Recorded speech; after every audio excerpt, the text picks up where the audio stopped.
Muchas gracias, doctora Parterrier, por su gentil introducción. Muchas gracias a los organizadores del curso por invitarme. Y evidentemente muchas gracias a todos, todas y todes que están en este momento conectados para escuchar todo lo que yo les quiera contar. Estos son mis conflictos de interés. He recibido honorarios tanto para investigación en VPH como vacuna VPH y también por conferencias, no en esta evidentemente, y para asistir a congresos. Los temas que les quiero contar es en qué estamos en Chile en cuanto a vacunación, si es que los niveles de anticuerpos inducidos por vacuna importan o no, cuánto tiempo llevamos de seguimiento en cuanto a las vacunas, si sirve o no sirve vacunar a mujeres con patología y qué es lo que sabemos respecto a la prevención del cáncer propiamente tal. En cuanto a la vacunación, 2021, es decir, este año, en Chile tenemos vacunación neutra al género, ¿no es cierto?, que es lo mismo que vacunación universal. Vacunamos a chicas y chicos en cuarto y quinto básico, eso quiere decir que es un esquema de 2 dosis separadas por un año. Pero también programáticamente se vacunan a chicas, chicos, hombres y mujeres víctimas de abuso sexual. Eso, dependiendo de la edad, será un esquema de 2 o 3 dosis. Y también niñas, niños, hombres y mujeres que viven con el virus del SIDA. Eso siempre, independiente de la edad, son 3 dosis.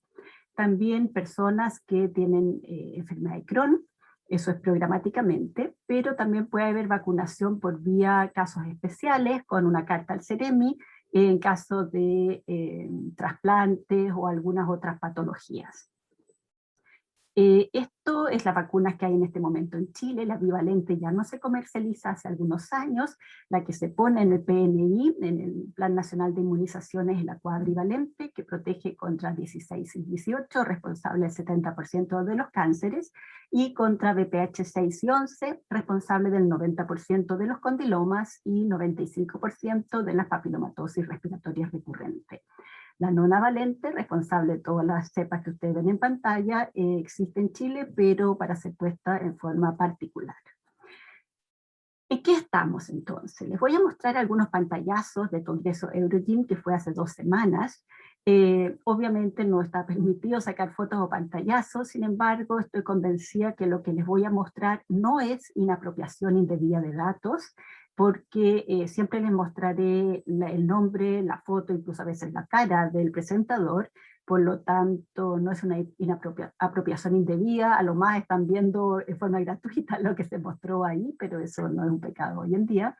¿Y por qué lo quiero mostrar? Porque en Chile presentamos poco, somos bastante apocados, ¿no es cierto? A veces no nos creemos lo que tenemos y necesitamos ver lo que pasa afuera para darnos cuenta de lo que realmente tenemos en nuestro país.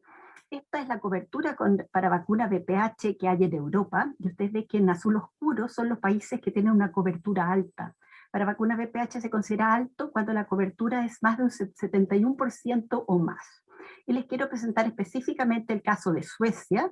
¿Y por qué Suecia? Porque durante esta presentación verán que nombro a Suecia y los países nórdicos a cada rato.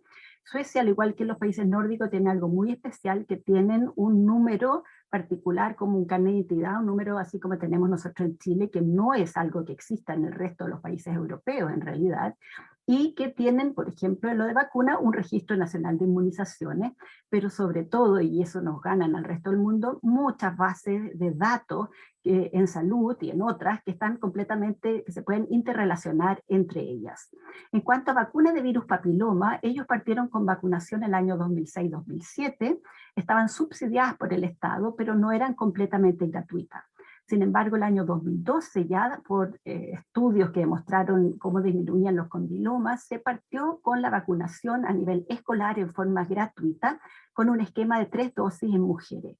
El año 2015 se bajó a 2 dosis, y el año 2019 cambiaron la cuadrivalente por la nonavalente, sigue siendo a nivel escolar. El año 2020, es decir, el año pasado, ya es vacunación universal, incluyeron a chicos hombres. Por lo tanto, en algunos aspectos tenemos un cierto paralelo, ya que nosotros partimos el año 2014 con un esquema de con 2 dosis, y el año 2019 incluimos a niños varones. ¿Qué mostraron ellos con su cobertura? que desde la cohorte nacía el año 2000, ¿no es cierto? Las primeras cohortes fueron con 3 dosis, después hubo un periodo de transición, y las cohortes desde el 2004, 2005 y 2006, que se muestran acá, tienen un 80% de cobertura, un 80, 82, 83% de cobertura. Es decir, es una cobertura alta y además es una cobertura que permite protección de rebaño. O sea, es muy buena.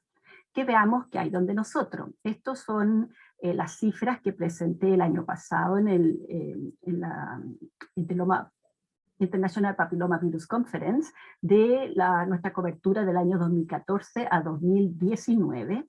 Ustedes ven que partimos del 2014 con 86, 85% de cobertura, excelente primera dosis. Nos caímos el 2016 por la gran y masiva, si recuerdan, trabajo de los grupos antivacunas, incluso apoyados por algunos de nuestros políticos, pero después nos recuperamos y el 2019 fue fantástico, tuvimos un 92% de cobertura de primera dosis en cuarto básico, y fue el primer año de vacunación en chicos hombres con un 89% de cobertura.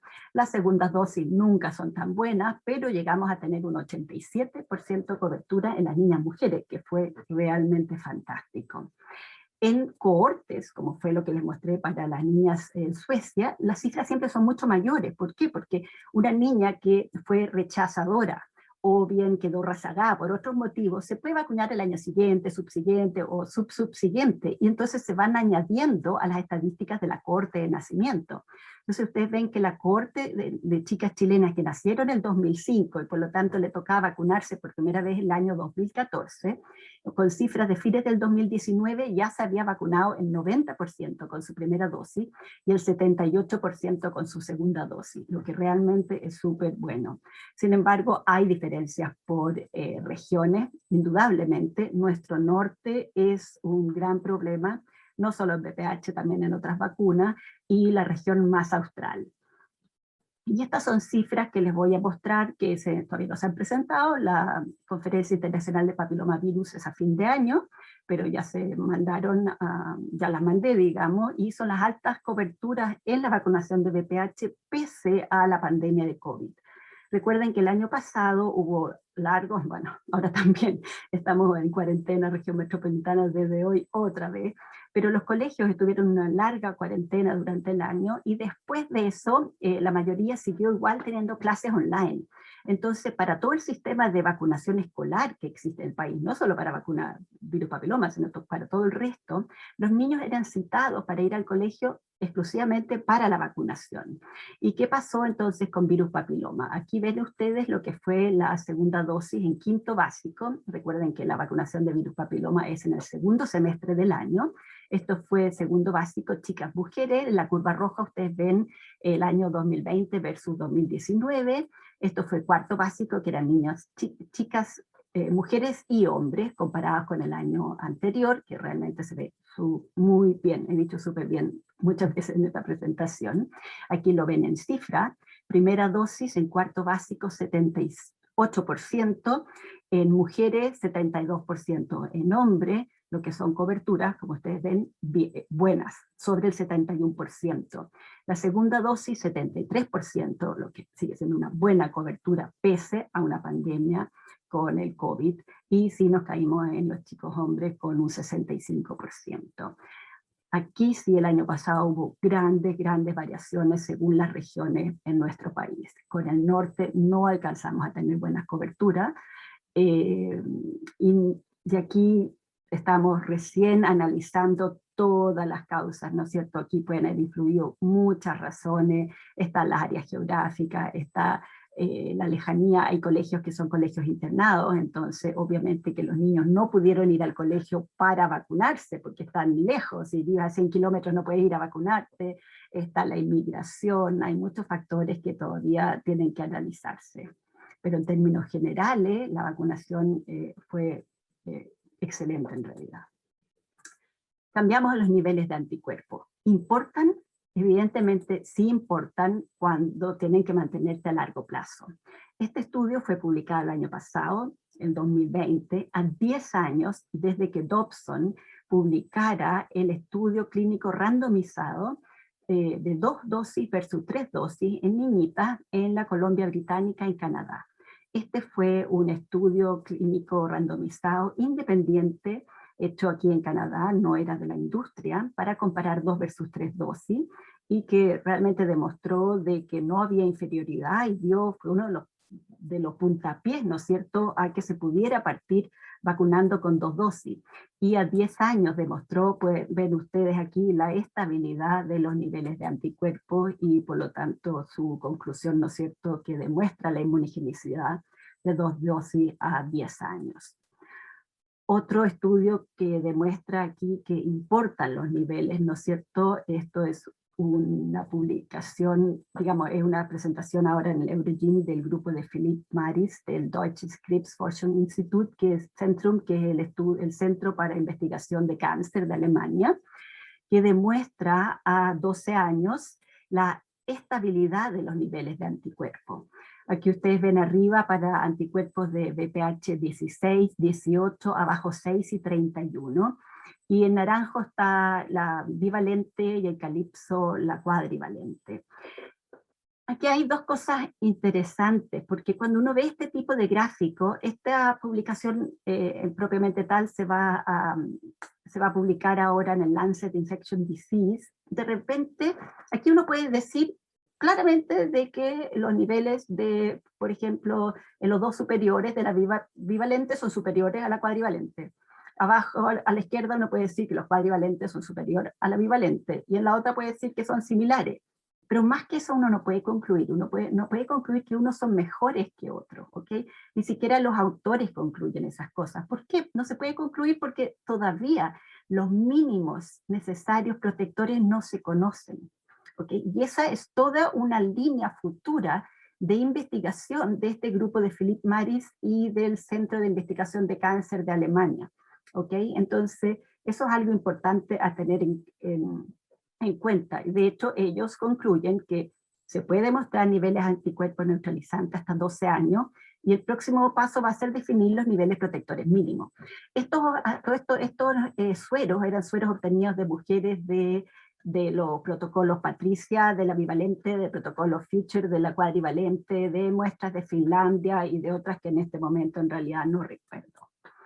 Entonces, que es del mismo grupo de Maris, ¿no es cierto?, Philipp Maris, que es del Nature Vaccines, publicado el año pasado, compara, por ejemplo, también bi y cuadrivalente, pero no en lo que tiene que ver con las vacunas, lo que se puede comparar de la vacuna misma, que tiene que ver con los VPH 16 y 18, en que la cero prevalencia o cero conversión en ambas es un 100%, y aquí ustedes ven la comparación de los títulos de los anticuerpos neutralizantes, sino que compara con lo que tiene que ver con la protección cruzada. Efectivamente podemos decir que la protección cruzada es mayor en la bivalente, y tiene que ver aparentemente con que el adyuvante de la bivalente es un adyuvante muy potente. De hecho, quienes se han puesto ambas vacunas saben que las reacciones locales con la bivalente son mucho mayores. Es por la acción de este coadyuvante que probablemente explique esta reacción mayor. ¿Importan el comparar una con la otra? Probablemente no. Pero, ¿por qué? Porque no sabemos el mínimo protector. Pero sí a futuro, ¿por qué? Por esta estrategia y este plan de estudio futuro que tiene el Centro Alemán de Investigación en Cáncer de lograr identificar los niveles mínimos protectores. Respecto a esto, ¿cuál fue la estrategia que desarrolló el laboratorio de la cuadrivalente? Bueno, fue desarrollar la nonavalente. ¿Y por qué es necesario conocer los niveles mínimos protectores? Bueno, por un lado, porque obviamente es un desenlace clave en vacunología. Por otro lado, se requiere un suministro ilimitado de vacunas, sobre todo para los países pobres, y estas vacunas tienen que ser de bajo costo, producidas en masa, idealmente de amplias coberturas. Actualmente no existen, y los protocolos randomizados ya no van a poder usar valoraciones clínicas, o sea, protección contra NIE, etcétera, ni siquiera probablemente infección a largo plazo, porque eso ya no es ético. Ya habiendo buenas vacunas, tú no puedes hacer un protocolo para ver si una nueva vacuna te protege contra un NIE. A lo más puedes hacer diseñar protocolos de no inferioridad contra tasas de anticuerpos, y quizás ni siquiera eso, quizás probablemente diseñar protocolos para ver si es que logras tener tasas de anticuerpos de no inferioridad contra mínimos protectores. Entonces, por eso que es importante saberlo. Vamos entonces ahora, cambiamos de tema, a los niveles de anticuerpos, ¿no es cierto?, del seguimiento a largo plazo. Y primero mostrarles qué es lo que se ha publicado de los protocolos propiamente tal. Estos son los protocolos como fueron diseñados, y estas publicaciones son del 2017, del seguimiento que fue por protocolo a los niños y niñas con la cuadrivalente. Solo para recordarle que cuando se diseñaron los protocolos fueron vacunas cuadrivalentes versus placebo, y estos niñas y niños fue el mismo diseño, ¿no es cierto?, porque es el mismo protocolo, pero después de que se mostró la efectividad, al grupo placebo se les ofreció vacuna, por lo tanto se perdió grupo placebo, y el seguimiento hasta 10 años, cumplir 126 meses, no tiene brazo placebo. ¿Okay? Entonces solamente ve efectividad, pero no versus placebo, y este control, una vez que cumplían 16 años, estas chicas y chicos preadolescentes o adolescentes tempranos, incluían, ¿no es cierto?, tomas de muestros genitales, o Papá Nicolau, etcétera, o una vez que fueran sexualmente activos. Entonces lo primero que mostraron fueron a 126 meses o 10 años, estos niveles de anticuerpos estables, y aquí ustedes ven los resultados en que se muestra que la vacuna es muy eficaz, inmunogénica y segura en sujetos adolescentes y preadolescentes después de 10 años. En amarillo se ve, o aquí pueden leer, que no hubo lesiones en mujeres NIE o condilomas en este seguimiento de 10 años, y en los chicos hombres no hubo lesiones genitales externas. Estos otros que se ve acá es para fines didácticos y comparaciones con los grupos placebo históricos de mujeres o hombres mayores. En cuanto al seguimiento y los protocolos de hombres jóvenes, el estudio a 10 años, el protocolo a 10 años, ¿no es cierto?, de seguimiento, también se diseñó vacuna versus placebo. Sin embargo, después del estudio inicial también se les ofreció vacunas, por lo tanto tampoco hubo un brazo placebo para comparar a largo plazo. El estudio inicial, en este caso, a diferencia de los estudios previos, no fueron solo 6 meses, sino que 36 meses o 3 años. ¿Por qué? Porque son grupos mucho más pequeños, necesitaban más tiempo para ser observados. Y el seguimiento después de esto, entonces, eran 7 años de seguimiento, un total de 10 años. En este caso eran hombres heterosexuales y hombres que tenían sexo con hombres. En el primero, en cuanto a lesiones genitales externas, el estudio base fue el que permitió, que eran básicamente condilomas y PIN, lesiones penianas, fue el que permitió que se aprobara el uso de la vacuna en hombres, y en el seguimiento a un total de 10 años no hubo nuevas lesiones. Y en el subgrupo de hombres con sexo con hombres, en que el estudio base fue el que permitió que se aprobara la vacuna para la prevención de AIN, de lesiones intraanales, y para la prevención de cáncer de ano, en el seguimiento a un total de 10 años hubo solamente un caso. Ese caso, esa lesión de AIN tenía mixto VPH 16 y 58. Así que aquí los patólogos entienden esas cosas mejor que yo, pero ¿cuál fue el driver? ¿El VPH 16 o el 58? Difícil decirlo. Y aquí llegamos, todo eso eran los protocolos, ¿no es cierto? Pero aquí llegamos ya a lo que es vida real, porque ya que los protocolos no pueden comparar contra placebo, porque se perdieron, no hay brazos placebo, queremos ver qué pasa en vida real. Y en vida real es lo que se organizó entonces en los países nórdicos, gracias a estos números, estos carnet de identidad, por decirlo de alguna manera, y estas múltiples bases de datos. Y el año pasado se publicó entonces en el Clinical Medicine, o sea, en el Lancet, publicado por el Lancet, los 14 años de seguimiento en mujeres con la cuadrivalente. Este es el diseño del protocolo, ¿no es cierto?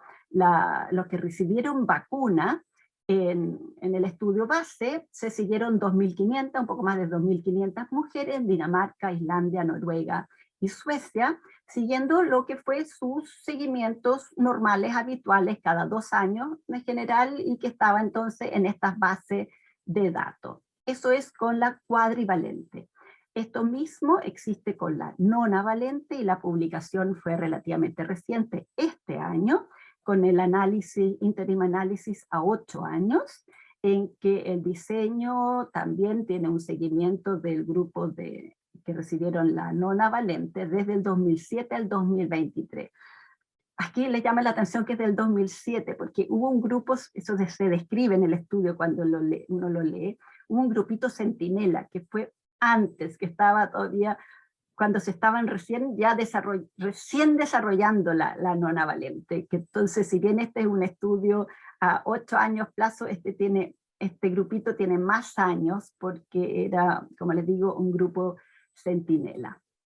¿Cuáles son los resultados de estos estudios a largo plazo en las mujeres en países nórdicos? Del grupo de la cuadrivalente no ha habido ninguna lesión ni E2 o más relacionado a BPH 16 o 18 en estos 14 años, de seguimiento en estas mujeres en países nórdicos, lo que da una eficacia vacunal del 100%. Y con la nonavalente, en este grupo de mujeres con una mediana de 6 años de seguimiento, aunque algunas, estas mujeres del grupo Centinela, llevan hasta 9 años y medio de seguimiento, pero es un grupo chiquitito, así que digamos en general hasta 8 años de seguimiento. Tampoco había ninguna lesión ni 2 o más relacionada a los 7 grupos, los 7 BPH de alto riesgo, ¿no es cierto? Lo que también da una eficacia vacunal del 100%. Así que buenas noticias. Y al otro tema vamos entonces, vacuna en mujeres con patología previa por BPH. El tema apareció por primera vez en el British Medical Journal el año 2012, cuando Elmar Jaura de Austria publicó este estudio post-hoc de qué pasaba en mujeres que estaban en el brazo del protocolo Future de la cuadrivalente, que habían tenido que hacerse un cono por nietre, ¿no es cierto?, estando en el estudio, y comparando a las mujeres que habían recibido vacuna contra las que estaban en el brazo placebo. Y vio que las que se habían vacunado, habían recibido la vacuna antes, recibían mucho menos. Y eso llamó mucho la atención. Porque, bueno, la vacuna es, ¿no es cierto?, la vacuna no es terapéutica, la vacuna es profiláctica. Y el año después, ya el grupo de Kang publicó un protocolo clínico randomizado en que mujeres que se les hacía un LIP randomizadamente recibían vacuna en el momento de hacerse el LIP, el cono, o sin vacuna. Y desde ahí empezaron a aparecer una serie de otras publicaciones, 2016, 2018, 2019, 2020. Y este año, hace poco entonces, apareció, y ahí está la cita del Vaccines, este metaanálisis que habla, ¿no es cierto?, de la vacunación adyuvante al tratamiento quirúrgico para prevenir la patología recurrente después del tratamiento quirúrgico. Y es un metaanálisis que incluyó, bueno, una serie, ustedes ven ahí está el típico, la figura 1, el flowchart según las características, las indicaciones PISMA, 11 publicaciones de calidad. No les voy a decir el detalle, además que aunque tengan buena vista en sus monitores, no sé si lo alcanzan a ver bien, pero si ustedes se fijan a la izquierda de la línea vertical, a ese lado es donde dice favorece la vacunación, prácticamente todos favorece la vacunación, pocas son las líneas horizontales que dan hacia la derecha, y los rombos están todos hacia la izquierda sin pasar la línea vertical. Por lo tanto, la conclusión claramente es que el uso profiláctico contra el BPH como complemento para la cirugía para NIE 2 o más, claramente reduce el riesgo de enfermedad recurrente, con un odds ratio de 0,36, o sea, sí o sí, ya es algo que hay que darle en forma, ¿no es cierto?, como complemento a la cirugía de las mujeres. Ya no es me servirá o no me servirá, o sea, es una indicación porque claramente le sirve. Vean ese P de 0,0001. Seguimos entonces ahora, y por esa razón piensen qué hace no por esa razón, pero hace 8 meses, en noviembre, la OMS lanzó su campaña 90-70-90. ¿Qué quiere decir eso? 90% de las niñas del mundo para el año 2030 debieran estar vacunadas antes de los 15 años. 70% de las mujeres haberse hecho al menos 2 análisis de alta calidad, detección de DNA, uno a los 35 y uno a los 45 años, y 90% de las mujeres del mundo que tienen un cáncer de cuello del útero debieran estar bajo tratamiento. Eso es en 9 años más, no es nada. Por lo tanto, si uno se dice, si esas ya están, ya la OMS tiene esa campaña, es porque algo se debe saber de qué está pasando con el cáncer, y claramente eso es así.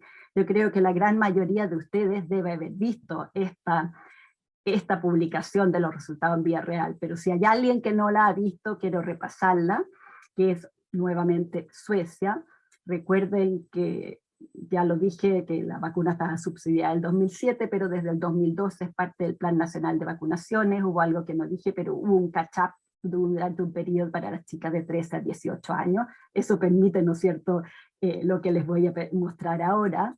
Y las mujeres suecas participan en un screening entre los 23 y los 64 años, depende de la edad, entonces en un rango cada 3 o 7 años, y hay todo un registro, y se hizo este registro para examinar el riesgo del cáncer en relación a que estuvieran vacunadas o no estuvieran vacunadas, y bueno, salían del registro, se siguieron por todo un periodo de tiempo en que se secaban, dejaban de seguir si morían, obviamente, o si se ponían la vacuna bivalente, porque en este caso el estudio está hecho en relación a la cuadrivalente, o si emigraban del país, etc. Y aquí ustedes ven en general la incidencia cruda, sin estar ajustada por edad, o aquí está ajustada en la última columna según nivel educacional, según la madre había tenido un NIE u otra patología que las hace estar más motivadas, etc. Pero en crudo ustedes ven acá la tasa por 100.000 mujeres del cáncer un 5,2, comparada con vacunadas un 0,7. Pero si comparada con vacunadas en una edad menor de 17 años es 0,1. O sea, esto llevado a un gráfico es aún más notorio, y que vemos en naranjo es la curva de incidencia de cáncer de cuello del útero en mujeres no vacunadas, en celeste las que se vacunaron entre los 17 y los 30 años, y en verde las que se vacunaron antes de los 17 años. Así que esta fue, octubre del año pasado, la primera evidencia en vida real de que un programa nacional de vacunaciones llevado a cabo de forma sistemática a nivel escolar, así como el que tenemos, ¿no es cierto?, puede demostrar claramente resultados sobre un cáncer, sobre la disminución del cáncer del cuello del útero. Claro, que no salten en su silla. Para que eso se muestre tan rápido, tiene que haber una vacunación multicorte, así que en nuestro país no lo vamos a ver tan rápido. Eso solo resulta cuando hay multicorte, que nosotros no tuvimos un catch-up multicorte en esa forma. Pero, bueno, resulta. Para los que todavía siguen sin creer, esto resulta. Entonces, para terminar, ¿en qué estamos? Estamos en una vacunación con muy buena cobertura, aunque no tuvimos el catch-up multicorte, pero estamos con una excelente cobertura. Los niveles de anticuerpos importan porque tienen que ser consistentes en el tiempo, tienen que ser, ¿no es cierto?, tienen que ser a largo tiempo, no importan entre vacunas, pero ojalá tengamos pronto los mínimos protectores. El seguimiento a largo plazo, ya sabemos 14 años, vacunar a mujeres con patología, obviamente que sirve y es una indicación, hay que hacerlo. Pasa algo, sí, pasa algo y es magnífico. Muchas gracias por su atención.